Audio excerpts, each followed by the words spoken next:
Et bonjour, petite fougère de YouTube. On se retrouve pour une nouvelle VOD de lecture de sciences humaines et sociales. Nous sommes toujours sur Transfuge de sexe, passer les frontières du genre par Emmanuel Bobatti. On est juste après la dernière VOD. J'ai juste pris le temps de me faire un cappuccino, voilà, qui pour l'instant malheureusement est encore trop brûlant pour que j'y mette mes lèvres, à moins d'avoir envie de me brûler, mais j'ai pas envie de me brûler. On reprend sur la lecture, juste là où on s'était arrêté. Le choix du circuit médical dépend aussi du sexe. Les FTM ont moins recours au privé et à l'étranger que les MTF. Moins de la moitié d'entre eux optent pour un tel parcours contre 3/4 des femmes trans. Par ailleurs, 20,5% des hommes trans ont un parcours semi-public, contre seulement 3,1% des MTF. Ce décalage est intimement lié aux conditions du changement de sexe à l'état civil en France. Jusqu'à 2016, les preuves médicales étaient exigées dans le cadre de cette procédure, mais dans la plupart des tribunaux, les conditions n'étaient pas les mêmes pour les hommes et les femmes trans. Les gestes chirurgicaux de la phalloplastie et de la métaïdioplastie étant peu maîtrisés sur le territoire français, ce qui n'est pas le cas dans d'autres pays, à la différence de la vaginoplastie, seule la stérilisation par hystérectomie, soit l'ablation de l'utérus, était demandée aux FTM. Bien souvent, ces derniers se contentaient donc de la stérilisation, là où les MTF devaient avoir recours à la chirurgie de réassignation. Or, l'hystérectomie est une chirurgie qui est bien réalisée à l'hôpital public. Il est inutile de l'effectuer à l'étranger, ou même en clinique privée, pour bénéficier d'une qualité de soins raisonnable. Pour les femmes trans, en revanche, la vaginoplastie était, avant 2016, à la condition de la modification de l'état civil. Or, si cette chirurgie est régulièrement pratiquée en France, elle est mieux réalisée à l'étranger et dans le privé. Les MTF avaient donc davantage intérêt que les FTM à opter pour ces structures de soins lorsqu'elles en avaient les moyens. Toutefois, si le circuit privé est onéreux, il a l'avantage d'être plus efficace. La rapidité du privé est parfois déconcertante par comparaison avec la lenteur du protocole public. Alors ça, typiquement, pour moi, il y a un problème parce que, en fait, on parle pas de pourquoi. On parle pas de pourquoi il y a une différence dans les capacités. En fait. Pourquoi il y a une différence de rapidité pourquoi il y a cette différence qui existe. Et en fait, ça a un impact non négligeable sur les parcours. La différence, c'est parce que on a des facteurs socio-économiques qui rentrent en ligne de compte. Parce qu'on est dans un système capitaliste qui est en train de privatiser le soin, l'accès aux soins, etc. Et bien en fait, ce qu'on constate aussi, c'est que on est très profondément inégaux face à l'accès à ce soin, justement, et les soins publics sont ralentis, parce que justement, on va vers de la privatisation à outrance, ce qui, encore une fois, renforce d'autant plus les profils de personnes avantagées d'un point de vue financier. Et là, par exemple, c'est des éléments qui auraient été peut-être pertinents de placer. J'avoue que la dernière phrase, la rapidité du privé est parfois déconcertante par comparaison avec la lenteur du protocole public, je trouve que c'est pas exceptionnellement incroyable parce que en fait c'est pas sans raison, enfin, c'est pensé, c'est réfléchi cette lenteur, cette différence. Et en fait mon problème il vient du fait que c'est pas dit, comme si c'était un peu le hasard, voilà, comme si c'était un peu le pur hasard qu'il y avait une différence de vitesse dans les traitements, dans l'accès aux traitements, etc. Et je trouve ça dommageable. Je trouve ça très dommageable en fait. Mais bon, bref, c'est que mon point de vue peut-être, je sais pas, mais moi ça me fait un peu tiquer. Pour Aurélia, la transition s'avère particulièrement brève. Bien décidé à faire tout son parcours en libéral, cet ingénieur de 40 ans consulte un psychiatre qui lui délivre l'attestation au bout de quelques séances, puis une première endocrinologue qu'elle trouve peu compétente, et enfin une seconde qui lui prescrit immédiatement les hormones qu'elle souhaite. Elle réalise une chirurgie de féminisation du visage pour plusieurs milliers d'euros, ainsi que des séances d'épilation définitives. 41 ans, elle part en Thaïlande pour sa vaginoplastie. L'intervention lui coûte 12 000 euros, mais pour elle, ça en valait la peine. Elle insiste sur la qualité des soins. Elle se domicilie ensuite chez une amie, habitant dans une ville où le tribunal est particulièrement clément. Elle y obtient son changement d'état civil. Son parcours aura duré 2 ans. La durée de la transition est un bon indicateur des inégalités face à la transition. Plus elle est longue, plus la phase d'inadéquation entre le sexe social et les papiers est importante. La durée de cette situation, instable, pendant laquelle les personnes ne peuvent ni trouver de travail, ni un logement, ni en changer, dépend du circuit médical. Pour celles et ceux qui, comme Aurélia, ont été opérés dans le privé ou l'étranger, une durée médiane de 2,2 ans s'est écoulée entre le début estimé de la transition et la première chirurgie. Cette durée s'élève à 3,4 ans pour les personnes qui sont passées uniquement par le public et 4,5 ans pour les parcours mixtes. Dans les parcours hospitaliers, la vulnérabilité sociale des personnes est entretenue par la longueur du protocole. Vous voyez, par exemple, là, la manière de le tourner, dans les parcours hospitaliers, la vulnérabilité sociale des personnes est entretenue par la longueur du protocole. Pourquoi est-ce qu'on ne parle pas du fait... Enfin, pourquoi est-ce qu'on ne marque pas que c'est une question de réalité économique, que c'est une question d'avoir une société qui est capitaliste, qui produit ça, en fait, d'avoir une différence en termes de moyens et d'inégalité économique. C'est-à-dire qu'on en parle viteuf, on dit oui, bon, il y a une différence. Oui, voilà, quelqu'un peut sortir 12 000 balles comme ça en claquant des doigts. Voilà. Et puis on va pas plus loin. On s'arrête là et puis on va dire ah, vous avez vu, quand les parcours sont plus longs, bah c'est quand même vachement plus difficile socialement. Ok, très bien. Ça s'arrête là, enfin, tu creuses pas plus loin que ça, quoi. Enfin, bref. Les moyens. Dommage pour du matérialisme. Hein. Ouais. Ah, un bot. Au revoir le bot. Bisous. Là, il y a une figure qui représente la durée médiane de la transition selon le contexte médical en années. Et typiquement, ça aurait été intéressant d'avoir une figure qui reprend la durée médiane de la transition selon le contexte médical et les revenus.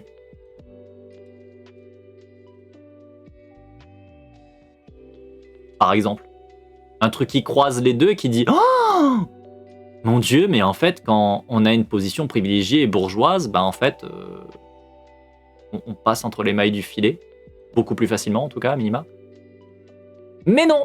Pouf. The bee. La durée de la transition est ici calculée à partir de l'intervalle de temps qui se déroule entre son début estimé et la première opération sur les organes génitaux chez la personne en ayant eu au moins une. C'est le critère de l'opération du sexe qui a été retenu. L'enquête ne permet pas de dater le changement d'état civil. Rappelons toutefois que la stérilisation est considérée comme une opération génitale et qu'elle était obligatoire pour pouvoir obtenir ses papiers d'identité en France jusqu'en novembre 2016. Ainsi, même si l'enquête ne permet pas de connaître la date de la décision du tribunal, l'intervalle de temps entre la transition sociale et la première opération génitale donne une idée de variation que l'on peut observer dans la durée des parcours.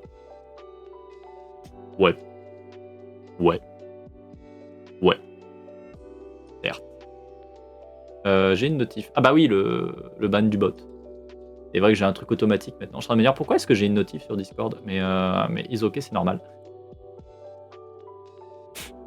C'est normal. Du coup, pardon, je refocus ficus. Sophie commence à prendre des hormones à 37 ans, après un parcours de vie qui était déjà difficile. Orpheline, elle est recueillie par son oncle et sa tante alors qu'elle est encore petite. Elle est élevée par eux deux dans une grande pauvreté. Dès le plus jeune âge, elle ne parvient pas à réprimer certaines marques de féminité. Parents adoptifs la maltraitant au point qu'elle finit par fuir le domicile.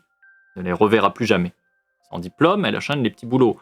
Serveur, ouvrier dans le bâtiment, travailleuse du sexe, métier qu'elle exerce à la fois au masculin et au féminin. Quand elle décide de transitionner, Sophie n'a pas d'autre choix que le protocole public. Elle consulte dans sa ville où le psychiatre lui fait comprendre qu'il se passera beaucoup de temps avant qu'il ne lui délivre une attestation.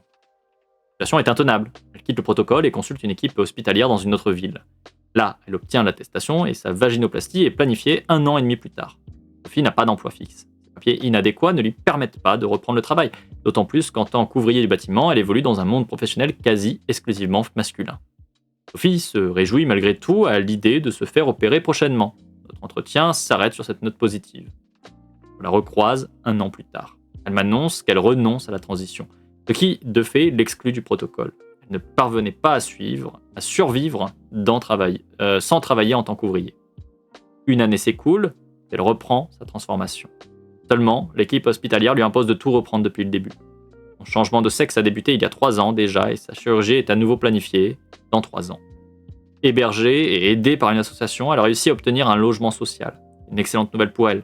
Mais au moment où elle souhaitera changer d'état civil, elle ne pourra pas se domicilier dans une autre ville comme peuvent le faire les trans, propriétaires ou locataires sur le parc privé, sachant que le tribunal dont elle dépend est connu pour être le moins clément de tous les tribunaux. parcours juridique de plusieurs années s'ajoutera peut-être aux 6 ans de transition médicale de Sophie, si celle-ci parvient seulement à son terme. Oui. La trajectoire de Sophie est particulièrement laborieuse. Les parcours partiellement publics sont en réalité plus longs que ceux qui le sont exclusivement. Les trajectoires semi-publiques concernent généralement les individus qui ont intégré le protocole hospitalier en début de transition, puis se sont réorientés vers le privé. Il s'agit principalement de trans ayant fait face à un refus d'attestation de la part du psychiatre au bout de 2 ans de suivi, ou ayant été découragés par la lenteur du processus psychiatrique. C'est le cas par exemple pour Vera. À 58 ans, cette éducatrice sportive se décide à transitionner. Se sépare alors de son épouse. L'argent du divorce, ses seules économies, elle s'offre une chirurgie esthétique de féminisation du visage. Pour ce qui est de la vaginoplastie, Vera aimerait l'effectuer à l'étranger, mais elle n'en a pas les moyens. Elle consulte donc l'équipe hospitalière de sa ville. La psychiatre la reçoit, mais tente de la dissuader en raison de son âge. Elle retourne la voir malgré tout. La patricienne renonce progressivement à la faire changer d'avis, mais elle lui parle au masculin à chaque fois.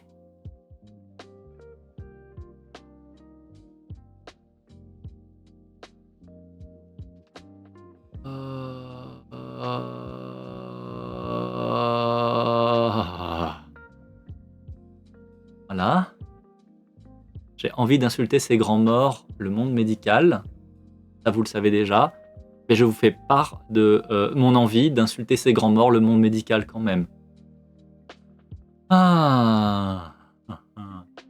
Son terme, j'espère qu'on précise que c'est Sophie qui décide quel terme le terme de sa transition. Non. Je pense que, encore une fois, vu qu'on est sur un angle qui est l'angle transmatérialiste, de toute manière, un parcours de transition est un parcours de transition médicale, suivi d'un parcours de transition, on va dire, sociale, administratif, etc. Et que c'est qu'une fois que tu as rempli toutes les cases, que c'est bon, c'est validé, que tu as fini ton parcours de transition.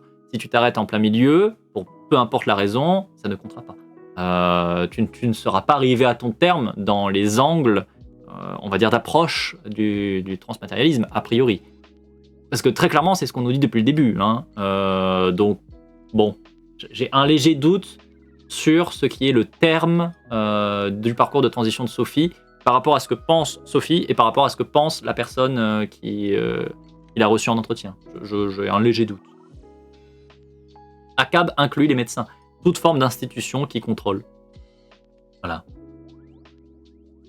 Je reprends sur le mégenrage. Quand elle lui délivre enfin l'attestation psychiatrique, Vera tente de contacter l'endocrinologue du protocole qui reste injoignable pendant plusieurs mois.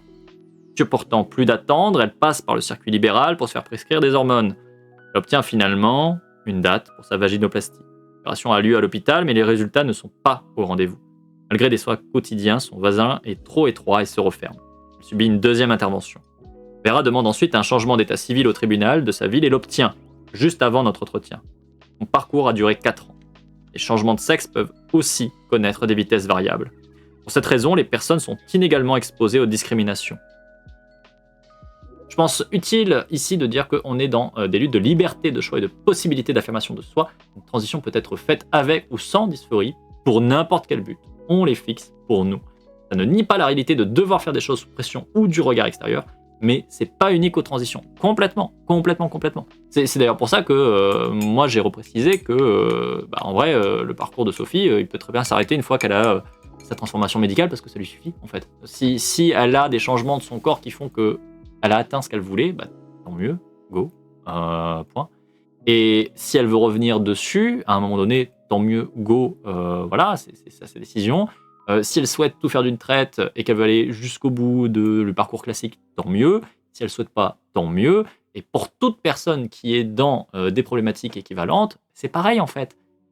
Faites ce qui vous convient à vous pour vous. Vous êtes qui vous êtes. Et vous avez le droit de prendre le chemin, la direction, le temps que vous voulez.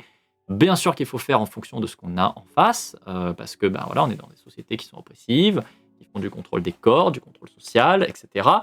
Bien sûr que des fois on voudrait que ça aille plus vite et on peut pas, voilà, malheureusement. Bien sûr qu'on aimerait que ça se passe bien et malheureusement des fois ça se passe mal, parce qu'on tombe sur des équipes médicales dégueulasses, parce qu'on tombe sur des institutions dégueulasses, etc. Parce qu'on tombe sur des entourages dégueulasses, etc.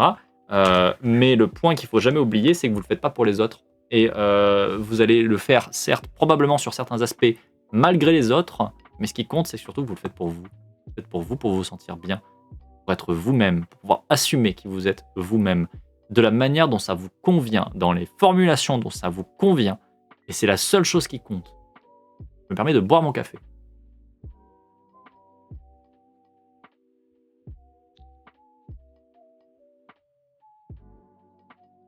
Ah, ça fait du bien. Je reprends. Les visages de la discrimination. Par les délais et contraintes qu'ils imposent, les dispositifs dédiés aux trans engendrent des discriminations dans différentes sphères de la vie. Lorsque j'interroge les personnes à ce sujet, les réponses se portent immédiatement sur un domaine en particulier, une administration, des services publics. L'administratif, c'est vraiment le gros morceau, me dira un enquêté en rigolant. Récupérer un recommandé à la poste, se rendre à un rendez-vous au Pôle emploi, payer ses impôts, passer des concours, constituer un dossier de demande d'aide sociale, interagir avec une assurance maladie, notamment quand celle-ci refuse de prendre en charge des pathologies qu'elle attribue à l'autre sexe, etc. Quotidien dans tout ce qu'il a de plus ordinaire, finit par ressembler à un parcours du combattant. Depuis 2017, les discriminations dites sur la base de l'identité de genre sont cependant reconnues dans le droit français. Figurent désormais dans le code pénal. Et comme pour toutes les autres formes de discrimination, celles sur la base de l'identité de genre sont polymorphes et, en cela, difficiles à identifier. Alors, je ne l'aurais pas tourné comme ça, dans le sens où oui, elles sont polymorphes, oui, elles peuvent être difficiles à identifier, mais surtout, j'aurais surtout entamé par l'angle que les institutions sont des institutions discriminantes, de fait, structurellement. C'est pas une question que « oh, c'est difficile à voir », c'est qu'on les voit très bien, mais qu'on les change pas parce que on est dans des cadres qui sont des cadres discriminants. On les reproduit, on les renforce, autant qu'on les subit. Et c'est pas juste « je ne sais pas vraiment quelle forme va prendre la discrimination ». Tout un tas de personnes, notamment dans les institutions, savent très très très bien qu'elles font preuve de discrimination et elles en ont rien à péter parce qu'en fait ça leur correspond. Parce qu'en fait ça correspond à leur intérêt, ça correspond à leur vision du monde, ça leur correspond à leur vision des sociétés en fait. Et on va pas avoir de remise en question là-dessus. Si vous prenez la loi, typiquement, il n'y a pas le droit normalement de faire des discriminations, notamment raciales. Vous savez aussi bien que moi que ça n'empêche absolument à aucun échelon dans les institutions de faire preuve de racisme. Les flics, typiquement la police, est une institution qu'on sait être profondément raciste. Pourtant, d'un point de vue législatif, c'est pas censé être ok. C'est censé être interdit. D'un point de vue pénal, c'est puni. Oui, mais sauf que ça se fait quand même. Et les gens ont parfaitement conscience à différents niveaux au sein des institutions, comme l'institution policière, qu'ils font preuve de racisme, que les flics sont racistes. Ils le savent. Ils le revendiquent même. Et ils n'y voient pas de problème. Au contraire. Donc en fait, c'est pas juste une question de c'est très très très difficile de repérer les discriminations. Oui, il y a des discriminations qui sont difficiles à repérer. D'accord, je veux bien. Ok. Mais il y en a plein qu'on voit très très bien et qui sont encore une fois étonnamment très très fortement reproduites.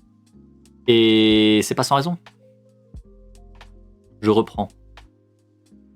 Elles peuvent prendre différents visages qui dépendent des appartenances sociales des personnes. Ce qui peut apparaître comme une discrimination relative à la transition s'avère parfois être une discrimination sur la base d'autres paramètres comme le sexe ou encore les origines, qui dans le droit sont entendus au sens de la racisation.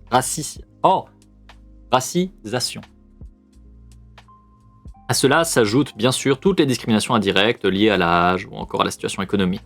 Les discriminations qui affectent les trans ne peuvent pas, par ailleurs, être comprises qu'au regard du passing ou de l'absence de passing des personnes vis-à-vis de leur interlocuteur. Attendez, non, j'ai mal lu, je reprends. Les discriminations qui affectent les trans ne peuvent par ailleurs être comprises qu'au regard du passing ou de l'absence de passing des personnes vis-à-vis de leur interlocuteur.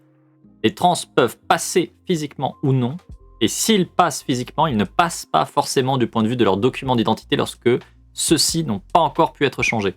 Alors ça, je l'entends, sauf que je suis pas entièrement d'accord.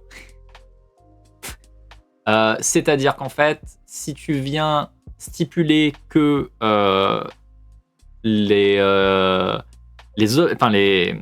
oppressions envers les trans ne peuvent être considérées comme oppressions que à travers le passing, t'es éclaté au sol en fait. C'est pas que le passing qui fait ça en fait. C'est pas... Enfin, non. C'est une observation, voilà, c'est une observation qui effectivement, par le passing et par le décalage, par exemple avec des papiers, effectivement, il va y avoir une forme d'oppression qui peut s'exprimer dans la transphobie. Mais ça s'arrête pas à ça en fait. Enfin, il y a des personnes trans qui ont un très bon passing, qui ont les papiers, et pourtant elles subissent quand même de l'oppression. En fait, du fait d'être une personne trans, ça n'a pas de sens de venir dire que l'oppression des personnes trans ne peut être comprise qu'au regard du passing. Ça n'a aucun sens. Enfin, on va nier tellement de choses que, bah oui, allez, vas-y, ça passe, mais il faut nier quand même beaucoup de choses pour que ça passe. C'est moi la seule personne qui tique là-dessus ou bien on est d'accord que c'est pas très très solide ce qui est avancé. Ou c'est moi qui ai mal compris le texte.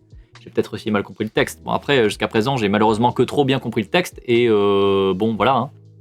Il y a un sous-texte de la hiérarchie. Oui, bah ouais, comme d'hab. Je vais reprendre. Je vais reprendre.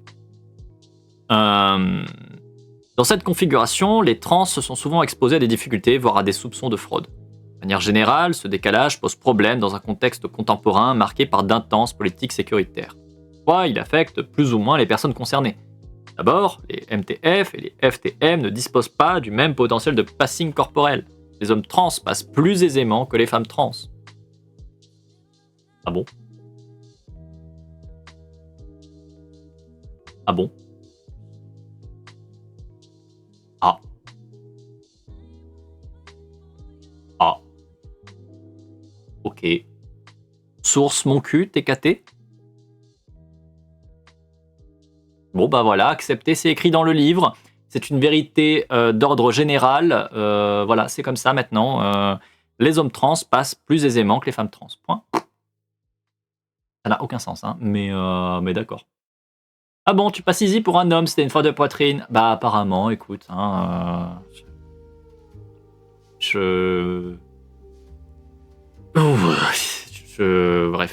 je vais pas réagir à ça.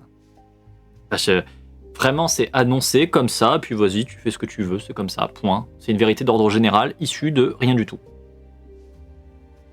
Sur certains points, oui. Mais en fait, encore une fois, tout dépend du contexte. Tout dépend du contexte. Donc en fait, en faire une généralité, c'est éclaté. Voilà, en faire une généralité, c'est éclaté. C'est Là, tu as le texte qui vient et qui te dit « Les hommes trans passent plus aisément que les femmes trans. » Point. C'est une phrase, en tout et pour tout, voilà, qui te pose ça. Sachant que la phrase d'avant, c'est d'abord MTF, donc les femmes trans, et FTM, donc les hommes trans, ne disposent pas du même potentiel de passing corporel. Voilà, intrinsèquement, naturellement, vous n'avez pas le même potentiel de passing. Point. Je suis désolé, mais ça, c'est une phrase qui est éclatée au sol. C'est éclaté au sol comme prémisse, en fait. Non. Je peux pas être d'accord avec cette prémisse-là, en fait. Personnellement, je peux pas être d'accord avec ça. Ou alors, à ce compte-là, du coup... en fait, pourquoi est-ce que je suis pas d'accord avec ça? Parce que ça sous-entend qu'il y a un modèle homme, il y a un modèle femme neutre, naturel.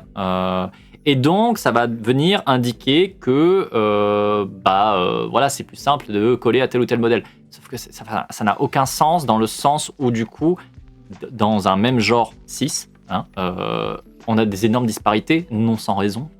Et vraiment, c'est éclaté au sol comme point de vue, en fait. Ça n'a juste aucun sens. Oui, dire que c'est trop limité, c'est même un euphémisme. Voilà. On va dire que les transracisés, les témoignages renvoient un son de cloche totalement différent. Bah ouais. Bah ouais. Non. Je peux pas être d'accord avec cette prémisse-là. Je peux pas être d'accord avec ça. C'est pas possible. Non. C'est vraiment, je peux pas être d'accord avec ça. Bon, je reprends. Je reprends. C'est ce qu'ont démontré les psychosociologues Susan Kessler et Wendy McKenna en demandant à leurs enquêtés d'attribuer un sexe à des dessins de corps hybrides qui présentent des caractéristiques à la fois féminines et masculines.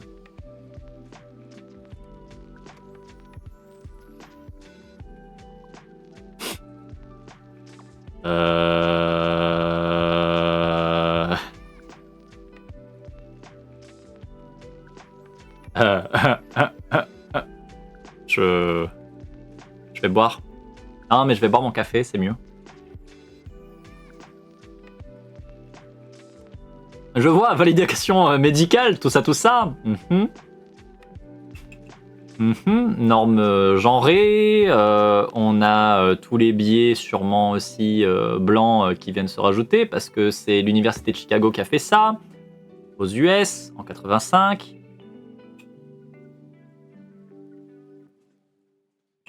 Ouais. Voilà, qu'est-ce qui est du coup des normes androgynes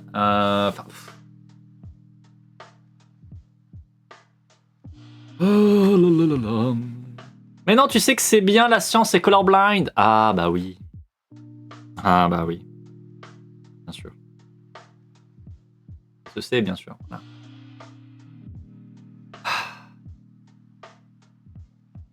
Voilà. Il y a un sous-texte du corps médicalement juste avec les biais de la médecine occidentale et c'est nul. Oui, c'est bon. Je suis totalement d'accord avec ce que tu dis. Bon, je reprends sur cette catastrophe. Elles observent qu'à partir du moment où le corps représenté comprend des marqueurs associés au masculin, un pénis, un torse plat, de la pilosité, etc., le dessin est perçu comme un homme. En revanche, les marqueurs associés au féminin ne conduisent pas nécessairement à une assignation de féminin. S'ils cohabitent avec des caractéristiques sexuelles jugées masculines, c'est le masculin qui tend à l'emporter. Autrement dit, notre perception du sexe est androcentrée. En début de transition, les FTM sont plus perçus comme des hommes que les MTF ne sont perçus comme des femmes. Les interlocuteurs des trans ont tendance à se focaliser sur les signes de virilité, qu'il s'agisse des premiers poils de barbe des FTM ou des épaules toujours un peu larges des MTF. Pour cette raison, l'inadéquation entre l'apparence et papier advient plus rapidement chez les hommes que chez les femmes trans. Pour les FTM, les démarches effectuées pendant cette période sont souvent délicates. Ils rapportent près de 2 fois plus de discrimination administrative que les femmes trans, respectivement 41,7% et 27,4%. Encore une fois, tes chiffres, tu les sors de où? Enfin, du coup, toujours la même étude, qui du coup est toujours aussi biaisée, etc. Mais bon, bref. La sphère administrative est l'une des seules où les FTM se trouvent réellement désavantagés par rapport aux MTF. S'ils le sont, c'est parce qu'ils passent plus vite, mais aussi parce qu'ils sont moins bien connus que leurs homologues féminins. Étant moins visibles que les MTF du fait d'un moindre intérêt scientifique, comme nous l'avons développé, c'était déjà pas très bien développé, il n'est pas rare que leur coming out soit considéré comme une tentative de fraude. Malgré leur explication, leurs interlocuteurs persistent à les voir comme des hommes cis et croient souvent à une justification absurde visant à dissimuler un acte malhonnête. Cette croyance est aussi liée à une représentation de la délinquance comme étant nécessairement masculine. Le soupçon est particulièrement marqué dans le cas des FTM racisés, c'est-à-dire perçus comme non blancs. Ce phénomène n'est pas spécifique aux hommes trans, il est valable à l'échelle de l'ensemble de la population, comme en témoigne le cas de contrôle policier au faciès. Michael, FTM sous hormones, a une apparence masculine, mais n'a pas encore changé de sexe à l'état civil. Dans l'extrait qui suit, il expose 2 situations dans lesquelles l'enjeu consiste à retirer un courrier recommandé à la poste. La première fois, il tente de faire son coming out. La seconde, il change de stratégie et présente ses propres papiers féminins comme ceux d'une sœur fictive. Je t'avoue que quand t'es Renoir, le fait d'avoir une carte d'identité qui n'a pas le bon genre, le bon prénom, honnêtement, les gens me laissent plus penser qu'ils en avaient rien à foutre. Les gens me laissaient plus penser qu'ils en avaient rien à foutre de ma transition. C'était clairement l'idée que j'étais sans papier, que j'avais une fausse carte. Et moi, j'ai dit à un mec une fois, mais monsieur, on dirait que vous faites comme si c'était une fausse carte. Et il me dit, je sais pas, on voit tout. Je lui dis, mais vous ne pensez pas que j'aurais fait une fausse carte avec le bon genre? Pourquoi j'aurais fait une fausse carte avec des prénoms de meufs? Et il me dit, on fait ce qu'on peut. Ils n'y ont peut-être même pas pensé au fait que tu aies pu transitionner en voyant tes papiers. Ça, c'est les paroles du coup de Emmanuel Bobatti. Comment dire? Cette approche qui consiste à réduire des trucs, ça me plaît pas. Mais bref. Ah non, non, non, ils ne comprennent rien. Ils pensent que les trans, c'est toujours MTF. La dernière fois que j'étais récupéré un truc recommandé à la poste, c'était il y a 8 mois. Je n'avais pas encore mon passeport avec mon visage. Donc je suis allé en mode, je viens de récupérer celui de quelqu'un. J'étais là, ah merde, j'ai pas mon passeport. Mais voyez bien, on se ressemble. Ce que je faisais à la poste. Je faisais genre, je suis mon frère. Je suis son frère, j'ai une lettre signée. Je leur donnais tout. Je disais, mais regardez, c'est son adresse. Vous voyez bien qu'il y avait une ressemblance. Après, il y a un mec qui a fait, oui, bon, on voit bien qu'ils se ressemblent. J'ai fait ça 2 fois. La deuxième fois, on m'a dit, mais monsieur, on vous a dit qu'il faut venir avec une carte d'identité. Et j'ai dit, désolé, j'ai oublié. J'avais seulement l'autre carte d'identité, la mienne, celle donc de la sœur. Ça m'amusait. Je pense que c'est amusant quand tu tiens les rênes du truc. C'était un jeu. Oui. Le témoignage, ouais, pas très étonnant. Surprise mais pas surprise, comme on dit.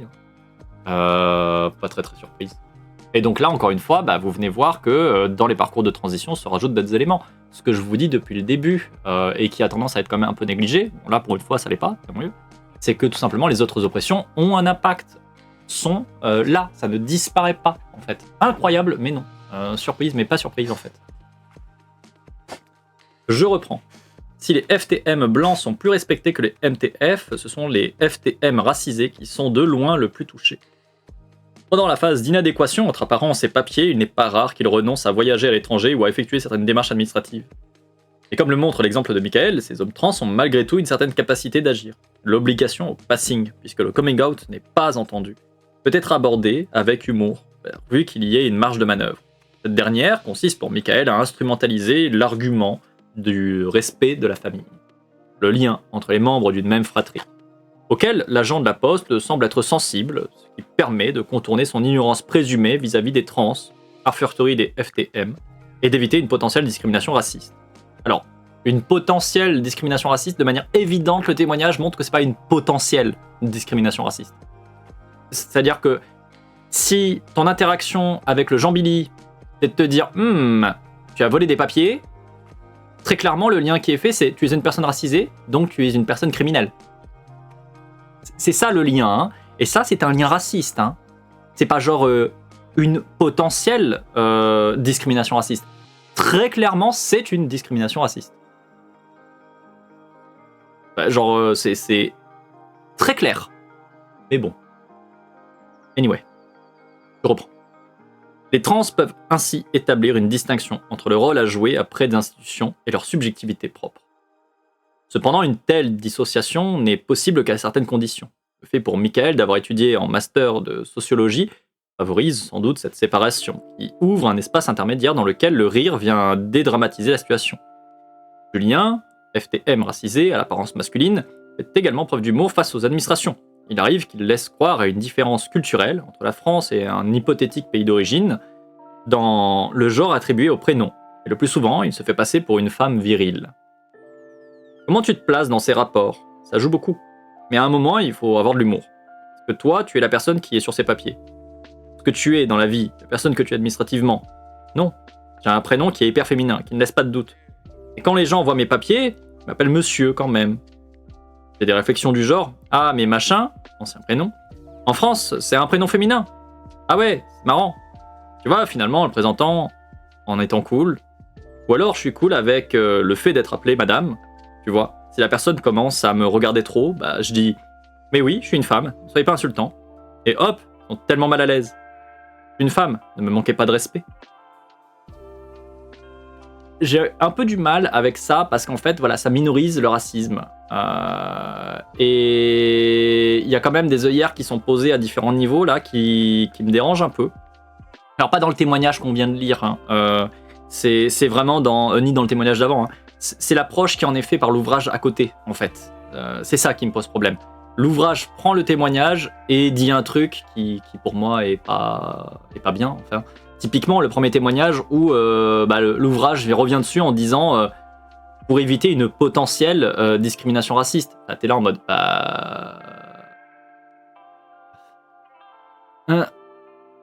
voilà, en fait, il décrit comment la personne va mettre de côté les attaques, et en fait, lui, il passe à côté des attaques. Genre, t'es en mode, non, en fait. Enfin, pose le truc, je sais pas. Bref. Ça minorise le racisme, mais ça dit que les MTF racisés sont celles qui subissent le plus mais quand même, les MTF ont la belle vie parce que par rapport au FTM, sérieusement, la taille de œillères. Ouais, bah ouais, hein. Ouais.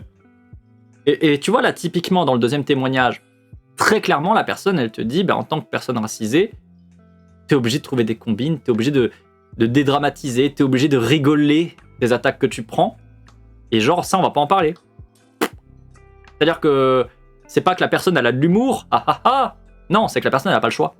La personne doit faire de l'humour avec la personne en face blanche qui lui fait du racisme. Il est là le truc, en fait, et c'est pas capable d'être posé. Ça vient jouer en mode, vous avez vu, les personnes racisées ont juste à faire preuve de l'humour et ça passe.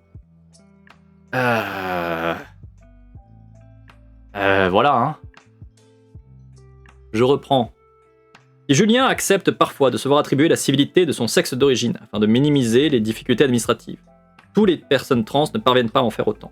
Le capital scolaire et le cadre affectif dont il bénéficie lui permettent de se sentir relativement peu affecté. Et là où ce jeune photographe, soutenu par ses parents, paraît détaché, d'autres le sont moins. Les ressources matérielles de cet homme trans l'autorisent à se jouer d'une situation que certains ne peuvent s'approprier. En effet, tous les trans ne réagissent pas de la même manière lorsqu'ils se trouvent réassignés. C'est ça, l'autodérision, c'est une forme de défense, c'est jamais un plaisir, quoi. Surtout dans ce cadre-là, quoi. Mais bon, c'est à la hauteur du reste des angles du livre, quoi. Donc, surprise, mais en fait, non. Pas surprise. Je reprends. Quand les trans ne passent pas auprès de leur interlocuteur, ils peuvent être renvoyés à leur catégorie de sexe d'origine. Le plus souvent, la réassignation n'est pas une intention. Lorsqu'un individu n'a pas connaissance de la trajectoire de transition de la personne qu'il a en face de lui, il y a fort à parier qu'il tente simplement d'éviter tout affront à sa masculinité ou à sa féminité. Mais les trans peuvent être aussi intentionnellement réassignés. À la différence des discriminations fondées sur le soupçon, ce type de situation est beaucoup plus fréquent chez les MTF que chez les FTM. Les femmes trans étant mieux connues et leur passing étant moins garanti, sont particulièrement exposées à la réassignation. Cette dernière est avant tout un rappel à l'ordre du genre. J'ai toujours du mal avec cet angle-là. Je suis désolé, mais le coup du les femmes trans sont mieux connues et leur passing est plus difficile. Je suis pas vraiment d'accord. Hein. Vraiment, j'ai beaucoup de mal avec cet angle-là. Elles sont pas mieux connues. Ça ne s'exprime pas de la même manière, ça oui. Elles sont peut-être plus mises en lumière, mais elles sont pas mieux connues. Et encore une fois, le côté que leur passing est plus difficile, pour moi, ça vient jouer avec un autre truc. Ça vient jouer avec le bail réactionnaire qui est le « on sait toujours ».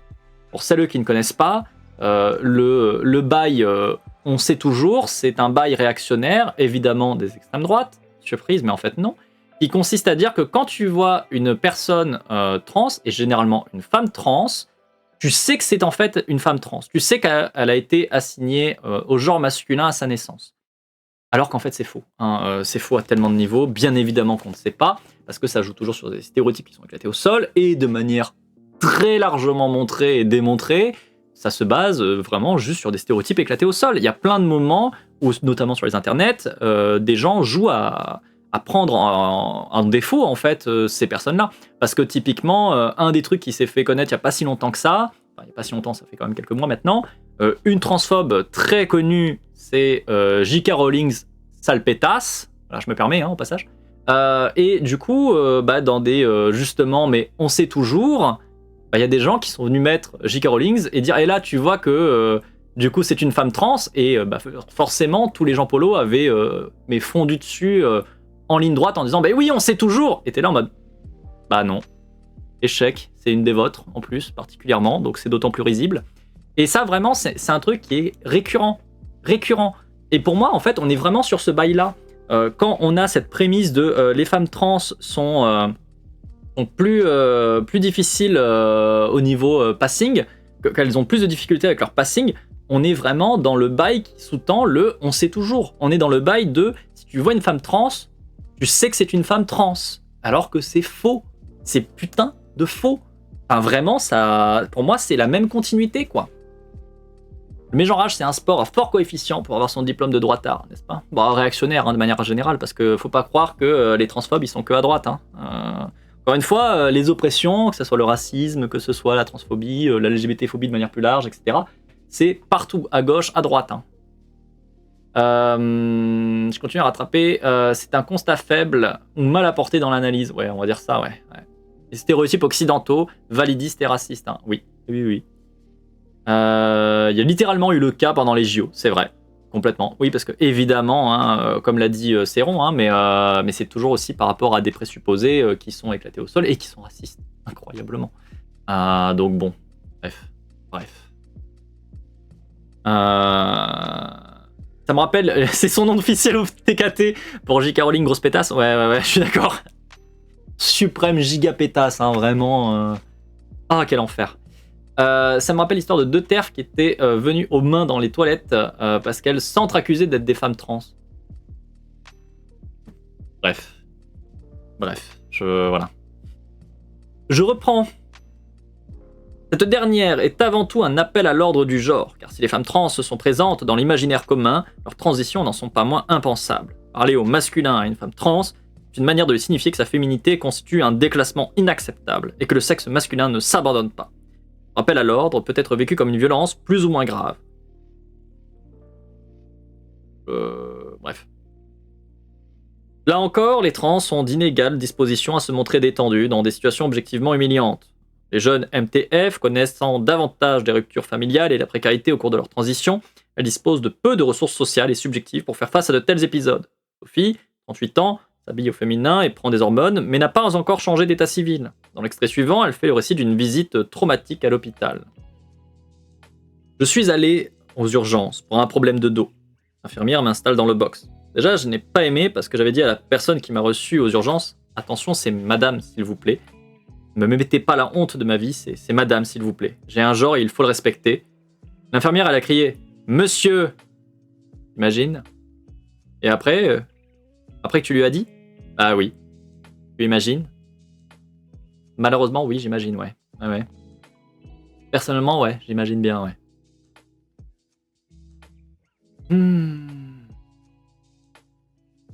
Ouais. Ouais, je suis pas sûr de trouver ça presque drôle non plus, hein. Voilà. On peut en rire, mais ne pas oublier que derrière ce qui repose, c'est de la misogynie et de la transmisogynie. Ouais. Être femme n'empêche pas d'être misogyne, hein. Clairement pas. Clairement pas. Donc bon, c'est... ouais. Je vais continuer, hein. La honte trouve souvent ses racines dans une histoire de violence sociale. Ici, ce n'est pas la réassignation au sexe d'origine à elle seule qui provoque ce sentiment, mais c'est une multitude d'humiliations passées qui constituent autant d'expériences socialisatrices. Alors, oui, ton vécu peut venir rajouter une couche. Ceci dit, cet exemple en lui-même est déjà ultra violent et c'est déjà ultra de la merde. Il y a vraiment un côté, je vais te rabaisser, je vais te dénier, je vais te pisser dessus. T'as pas besoin de venir dire « Ah bah oui, c'est une petite pique », mais finalement c'est une petite pique qui devient vraiment quelque chose de douloureux seulement parce qu'il y a du vécu derrière d'autres petites piques qui s'ajoutent les unes aux autres. Non. C'est...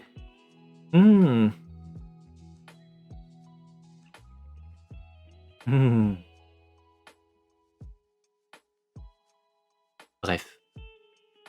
Ceci dit, hein, qu'on soit d'accord, bien évidemment qu'un vécu, et un vécu qui du coup se repose sur plusieurs expériences pas exceptionnelles, on va dire ça comme ça, ça joue. Bien sûr qu'on ne va pas vivre aussi difficilement quelque chose qui ne se présente qu'une fois, qu'une chose qui se présente pour la 151e fois. Ça c'est sûr. Il y a un moment où en fait, le fait que ça soit autant reproduit constamment, oui, ça va jouer.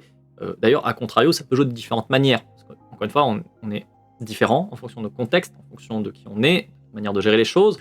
Et je connais des gens qui, à force de prendre toujours les mêmes tirs dans les dents, finissent par y être insensibles. À contrario, d'autres qui se font juste écrouler face à ça.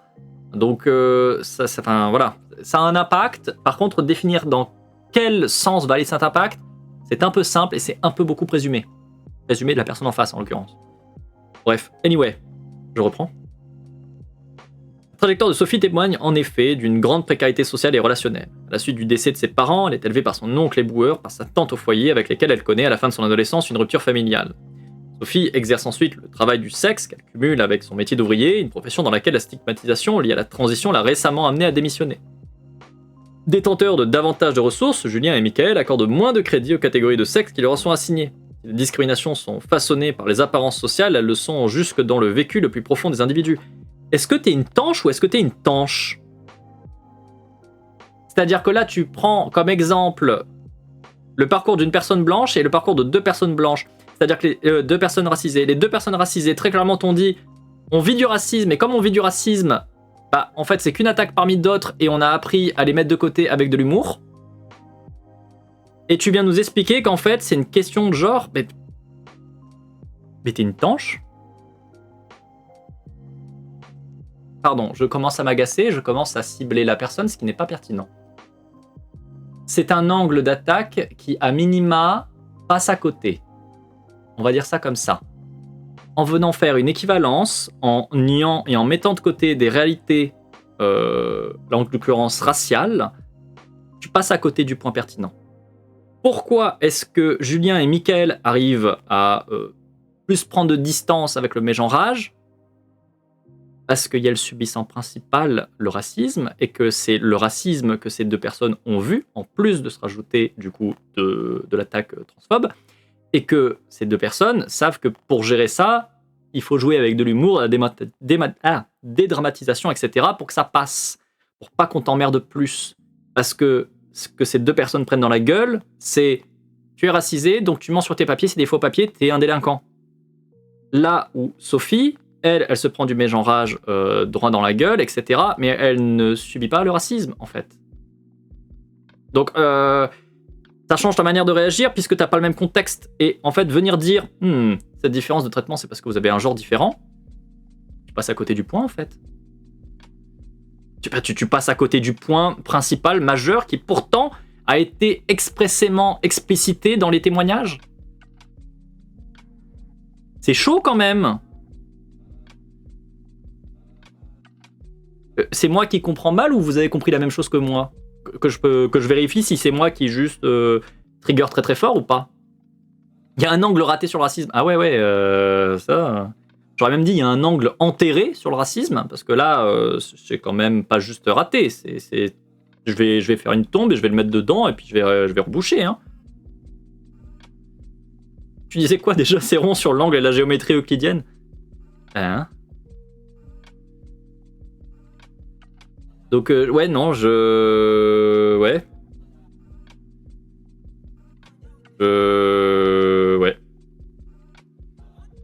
Ouais. Je sens de plus en plus le livre comme je ne vois pas les couleurs. Bah, c'est un peu, ouais, c'est un peu ce que j'en ressens. Je reprends.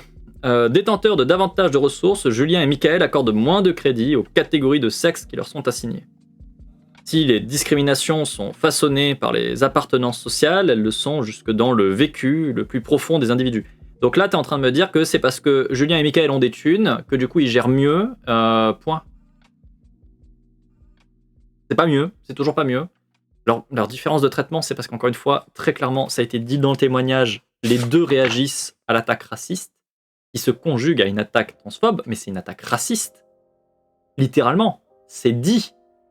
Enfin, genre... Et ça vient juste dire, non mais c'est parce qu'il y en a... Les 2 là, ils ont des thunes, alors qu'elle, elle a pas de thunes. Bah non, c'est pas le propos. C'est pas un... Bref. Une fois, j'ai peut-être mal compris, mais il y a un focus trop prépondérant sur la classe sociale et le genre marxisme 101. Bah, en même temps, le principe du matérialisme, c'est que c'est tiré justement de tout ce qui est le marxisme et compagnie. Hein, donc, on est dans la même lignée avec du coup les mêmes angles morts, encore une fois, systématiquement. Je reprends. Les caractéristiques de classe sont décisives pour parvenir à surmonter émotionnellement les violences. Alors là, pareil, on parle toujours pas de surmonter émotionnellement. C'est pas le propos. Dans les 2 témoignages, on ne surmonte pas émotionnellement la violence. On n'utilise pas la même stratégie face à cette violence. C'est pas pareil. Mais bon. Anyway, je continue. Socialement située, la capacité de résilience n'est pas la même pour chacun, et celles et ceux pour qui elle est fragile en viennent souvent à renoncer à certains droits de peur de se confronter à de nouveaux épisodes douloureux. Concevoir les obstacles comme un jeu permet de gagner en pouvoir d'agir, mais pour cela, mieux vaut être déjà bien doté en capital.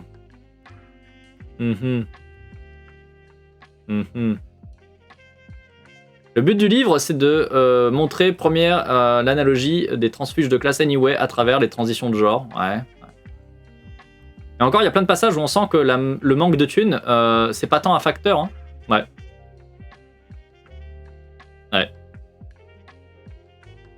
Bref, je continue. De nos jours, la dysphorie de genre figure toujours dans les classifications psychiatriques internationales. Les difficultés des trans ne semblent pourtant provenir d'aucune affection mentale, mais bien de parcours de soins lui-même, conjointement avec les procédures de changement d'état civil. Les protocoles sont en quelque sorte iatrogènes. Ils produisent la vulnérabilité qu'ils entendent traiter. Si, comme le montre l'histoire de la construction médicale du transsexualisme, les praticiens veulent souvent bien faire,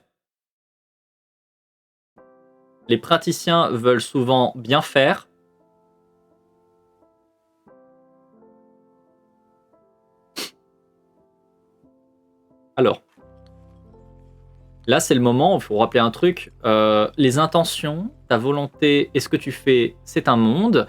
Et en plus de ça, venir partir du principe que les praticiens veulent souvent bien faire, c'est un jugement. C'est un jugement de valeur. Tu pars du principe que les praticiens veulent bien faire. T'en sais rien.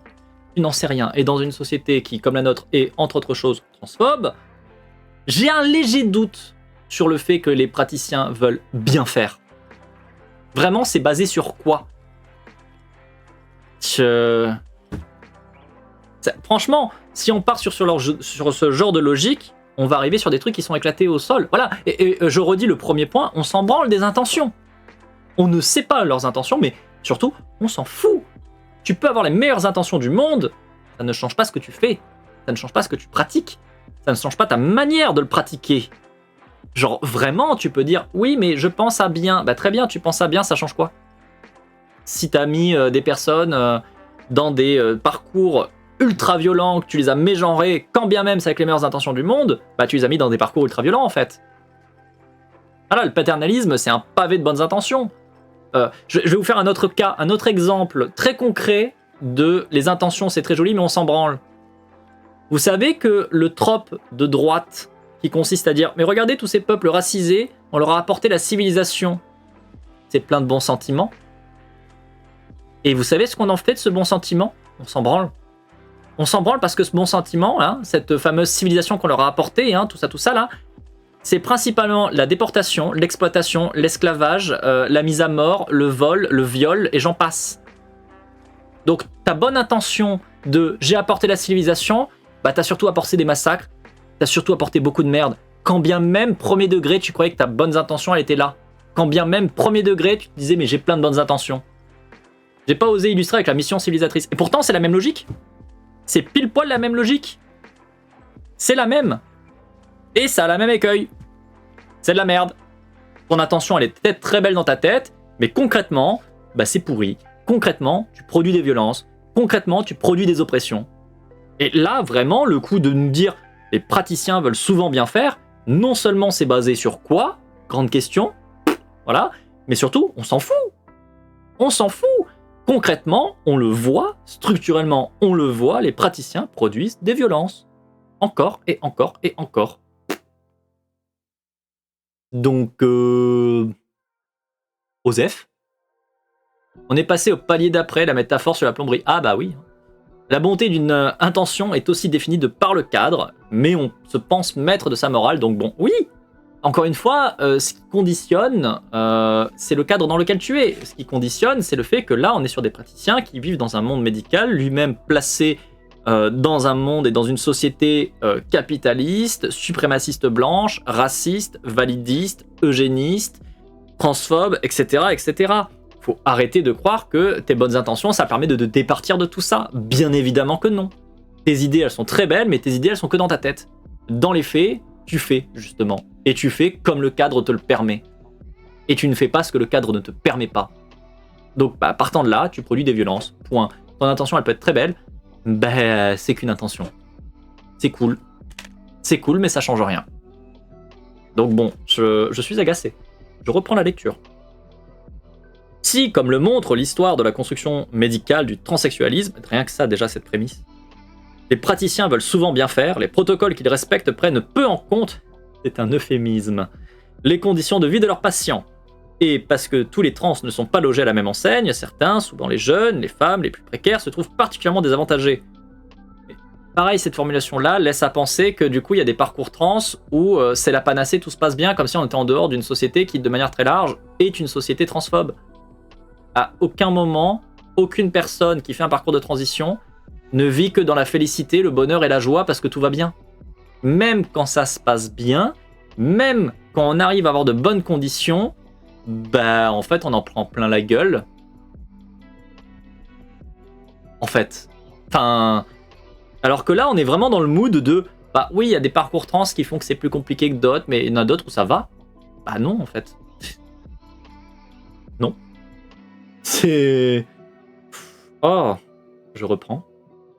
Parce que tous les trans ne sont pas logés à la même enseigne, certains, souvent les jeunes, les femmes, les plus précaires, se trouvent particulièrement désavantagés.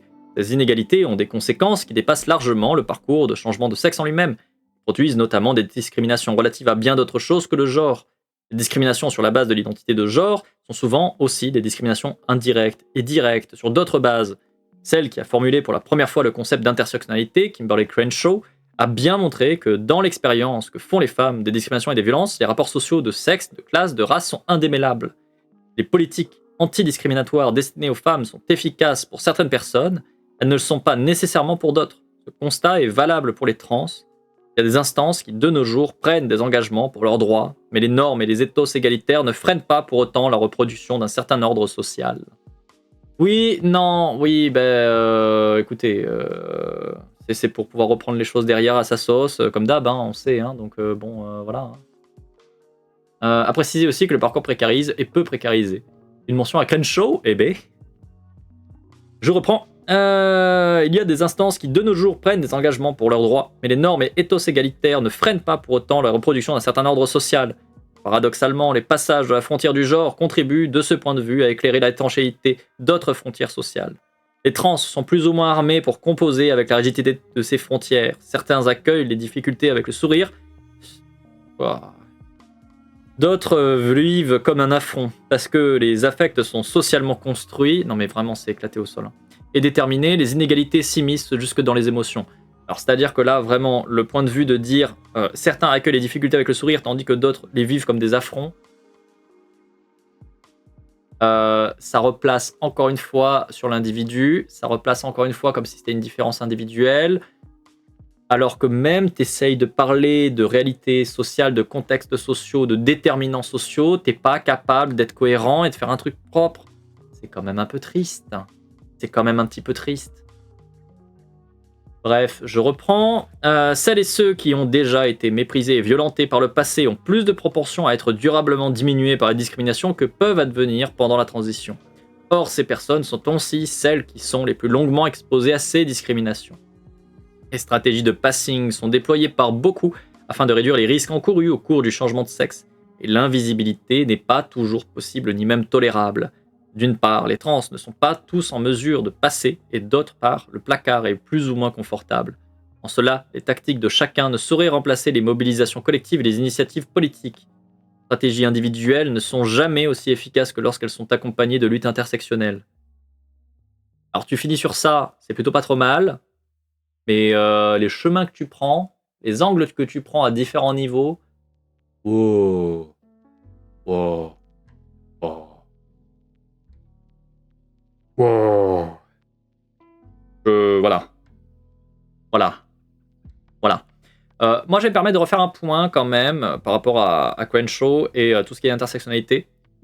Oubliez jamais que la très grande force du suprémacisme blanc, c'est de reprendre tous les concepts d'intersectionnalité pour les refaire à sa sauce et pour se les approprier. N'oubliez jamais que malgré tout le travail qui est produit par les personnes qui sont dans les marges, systématiquement, ce travail qui est fait dans les marges est exploité principalement par celles qui ne sont pas dans les marges pour continuer à valider finalement leur parcours propre, etc., etc. Des personnes qui sont en situation d'avantage, et donc généralement des personnes blanches. Hein. C'est important de ne jamais, jamais, jamais l'oublier. Parce que là, typiquement, c'est ce qui se passe. On vient nous parler clairement à des moments de discrimination raciale et on vient derrière apporter une lecture, une conclusion qui est uniquement une lecture et une conclusion qui pue la blanchité, qui est en mode c'est une question de là, en fait, cette personne a des moyens financiers, cette personne n'a pas de moyens financiers. Alors même que littéralement, ce qui est montré, c'est que c'est une question de différence de traitement à cause, tout simplement, des questions racistes. Purement et simplement. Mais non. On vient reprendre l'intersectionnalité pour en fait en faire un espèce de petit truc nul et uniquement blanc centré, quoi. Enfin, le but c'est que ce soit un homme cis blanc valide qui récupère la lutte au nom de l'intersectionnalité. Dans le cas le plus fort, oui. Mais encore une fois, vous pouvez avoir un certain nombre d'étiquettes qui vous oppressent et pourtant bénéficier d'un certain nombre d'étiquettes qui vous mettent en avantage. Donc c'est pas forcément cette étiquette spécifique qui va en profiter. Le féminisme blanc en est une excellente démonstration, par exemple. Donc bon. Fin du chapitre et arrivé au chapitre 3. Ceci dit, la VOD fait 1 heure. Donc on va s'arrêter là-dessus pour cette VOD-là. Petite fougère de YouTube. J'espère que la lecture est intéressante. Malgré tout, on est à la moitié de l'ouvrage. On est chapitre 3 et je crois qu'il n'y a que 4, peut-être 5 chapitres. Attendez. Hop. J'ai vu un changement de chapitre juste ici. Pouf. Chapitre 5, donc ouais, 5 chapitres a priori. Et une conclusion. Non, un glossaire. Ok, bien. Soit. Ouais. Littéralement les no-cap. Oui, bonjour, je sors du lurk 2 secondes pour dire ça et j'y retourne. Courage pour la lecture. En fait, Dystopic, c'est tout le problème que j'ai avec les no-cap, c'est que les no-cap ont particulièrement cet angle et ces travaux-là en tête. Donc oui, ça fait très écho à ce que peuvent sortir des gens issus des structures no-cap, parce que dans les structures no-cap, c'est le discours majoritaire, c'est le discours utilisé, c'est le discours valorisé, c'est le discours qui est vu. Donc oui, étonnamment, oui. Petite fougère de YouTube. On va s'arrêter là. Alors, attendez, je me permets juste de lire ça parce que ça me semble pertinent. Dans une grande partie de la gauche, ça parle d'intersectionnalité comme une justification pour dire que la convergence des luttes n'est pas possible. Donc bon, oui. On l'a vu tout à l'heure, d'ailleurs, dans le chat. C'est aussi le piège des institutions et de la respectabilité. Elle offre de se ranger dans ce rang et de gagner en domination. C'est littéralement une instrumentalisation de la lutte des classes pour diviser les solidarités émancipatrices. Ouais, je vais te répondre, mais hors VOD. Petite fougère de YouTube, des bisous, à très bientôt pour une prochaine lecture de sciences humaines et sociales. Ciao.